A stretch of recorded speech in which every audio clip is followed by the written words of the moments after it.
جبت نجا فياك أبدو ماتي واتي كيرين على مننا ما ساني نجا جد نجا سنجافة ديرا أما يرو تقول فاتها دا يرو مرنو من الدبنة سوداني رك ما جدار جرو كورونا كنا جلا ربي نجا فيا سنيا كنو جواد دا فيا كيسان دا من تيتة بورينجي تاوسي ويا على بعض اللي بنتي من الدبتة من خفور nagaa fayyaa qabdu hordoftoota teete entertainment akkam nagaa fayyaa qabdu yeroo amma akkuma duratti yeroo viidiyoo sin dura waraabnee san shaashamannee keessa jirra shaashamannee keessa ammoo waan shaashamanneen qabdu sin mudhifna jenneerra kanaaf ammoo waan addaa tokko ummata Jamaikaa safar yookiin eriyaa Jamaikaa jedhamee naannoo jiru tokko dhaqnee ummata sanniin irraa seenaa isaanii aadaa isaaniiti afaan isaanii maal akka ta'e waan kanniin beeku waan barbaadeef isinillee hin irraa baratan jedhee yookiin beeku barbaadan jedhee waan yaadeef safara san dhaqnee ummata sanniin haasofsiifnee waan gara garaa isin mudhifnaa turtiin keessan numa waliin haa ta'u. Si upload isinii godhu viidiyoo Jamaikootaati. Safar Jamaikaa dhaqee ummata Jamaikoota haasofsiisee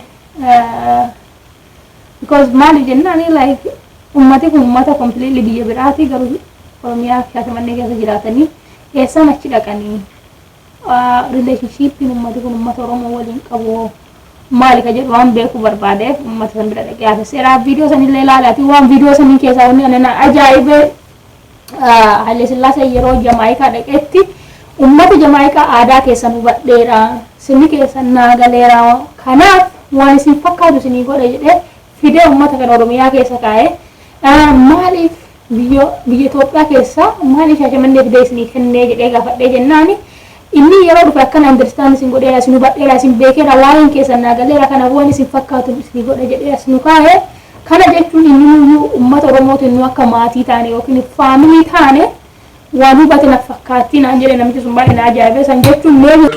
to Shashamane Nyabinghi Tabernacle Center. I am Ras Bangis and this is within Shashamane. We got 4 sections of Rastafari. We got the Ethiopia World Federation, Moloshanti, 12 tribes. Our liberty is based on the divinity of His Majesty Haile Selassie. We see His Majesty Haile Selassie as our God and our King. These are the instruments that we use within our Tabernacle Better Christian Church, and it's combined in 3 different sounds. And the way they sound, that's the way they go from start to finish. This one, it represents your art. So you know your art cannot stop. So once this starts, it cannot stop until the finishing of the celebration or the service, and it goes.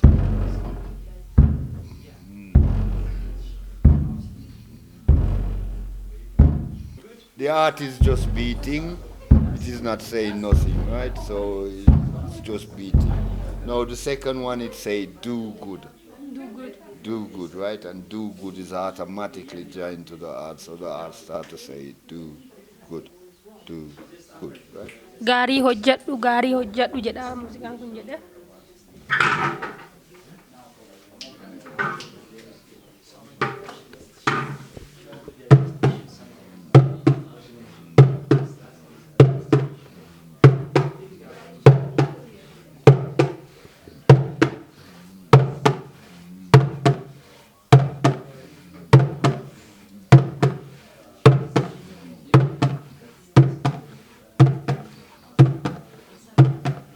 That's how it goes. And that is automatically joined to the art, right? And the art start to say, do good, do good. The third one.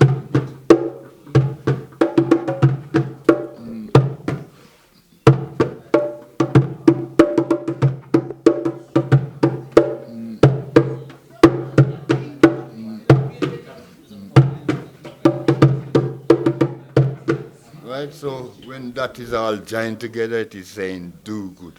Well, do good, right, is everyone's heartbeat functioning. Everyone's heartbeat functioning say do good. Let me explain that. Okay, akka inni jedhutti muuziqaan kuni yeroo akkanatti walitti dhahamu do good jedha jedhee walitti hidhameetiin do good jechuun ammoo gaarii hojjedhu namni hundinuyyuu onnee isaa keessaa gaarii hojjedhu waan jedhamu yookiin waan amanamuu fi jedhe.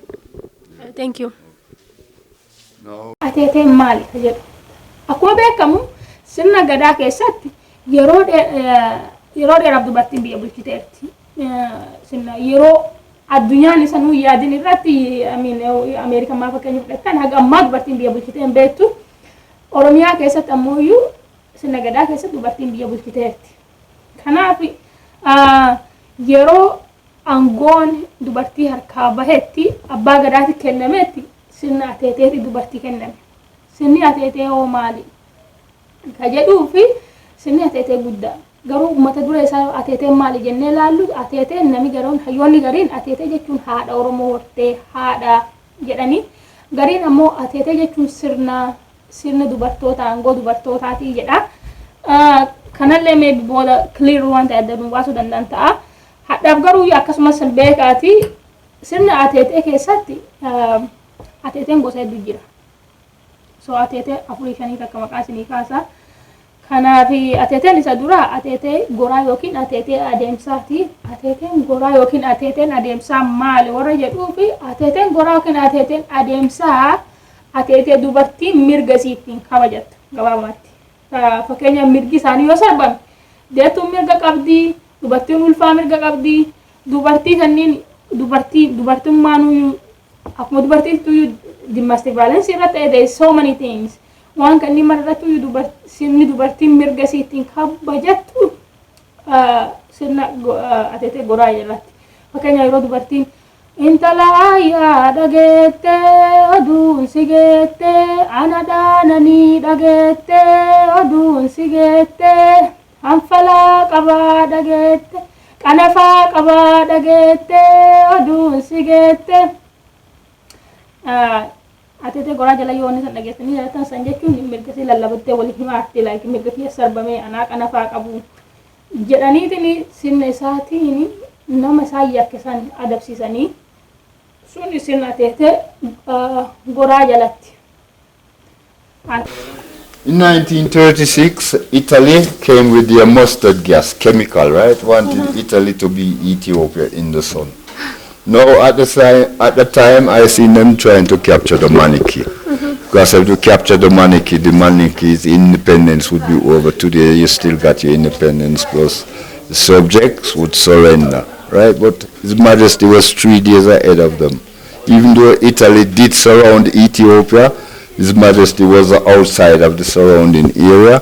And when he came to this stop here, he was on his way to Jerusalem to go into exile into England. And he put his feet on them and he became good over evil. So he's confident in the victory of good over evil. When is Oh, let me explain that.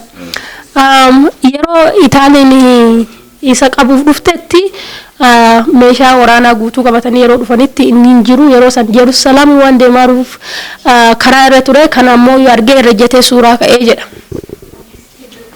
When His Majesty reached into exile, he gave the BBC an interview, and the BBC broadcast it back to Ethiopia to assure nation and people that he shall return.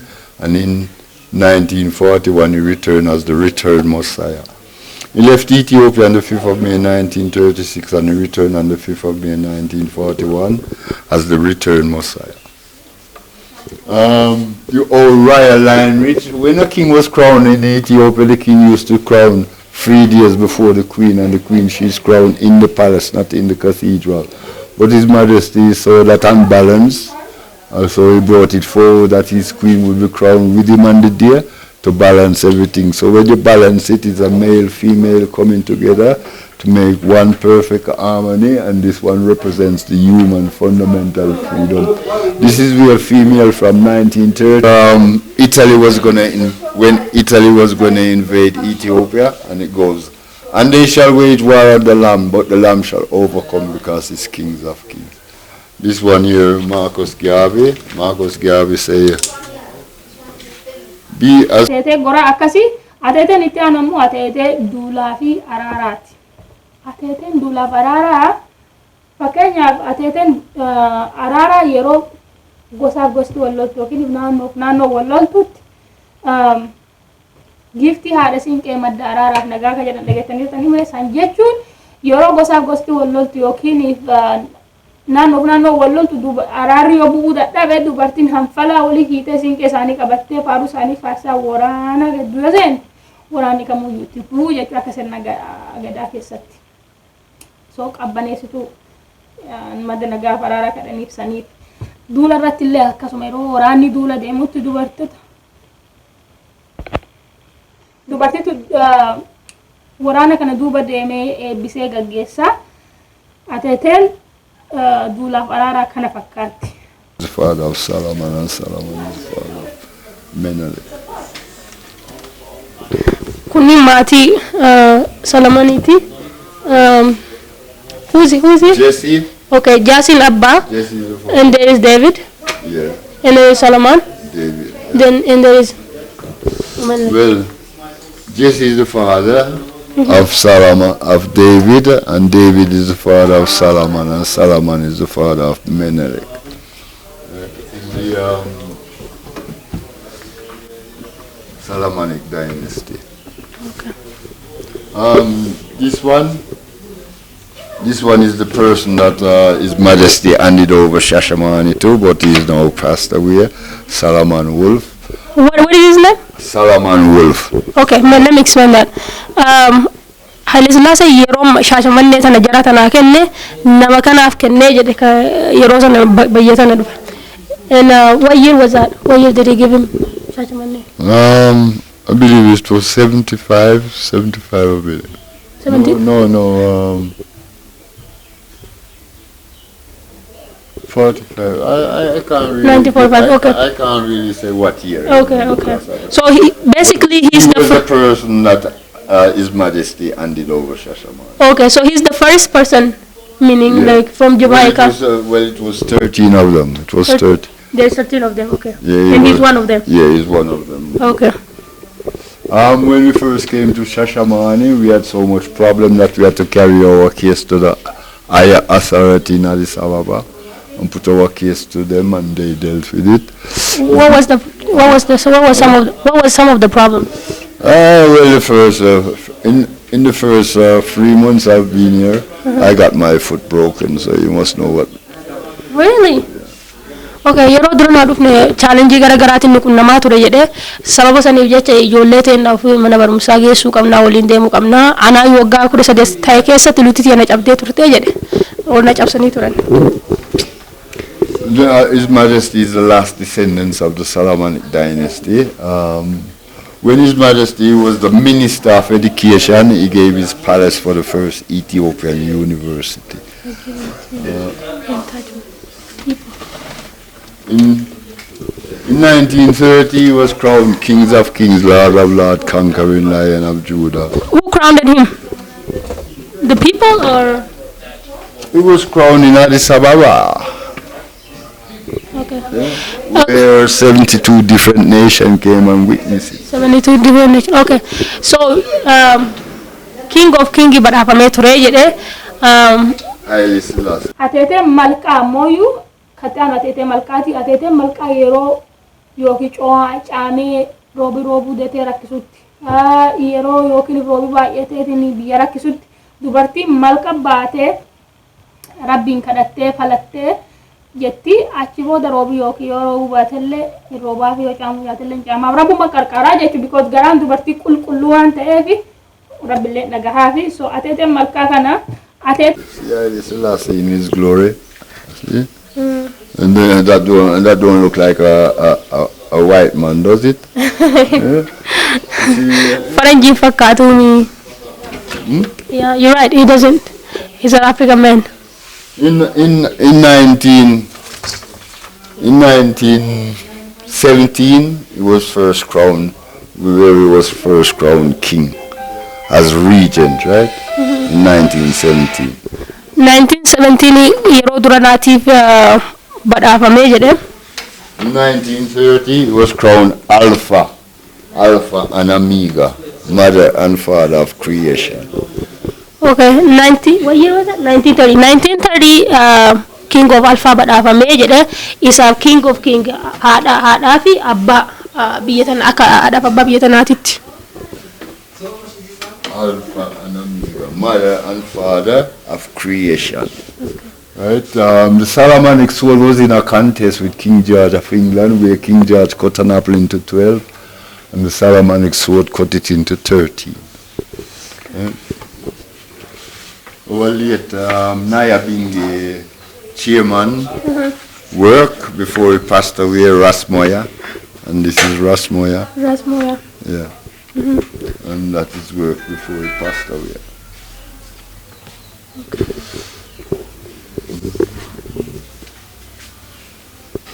This one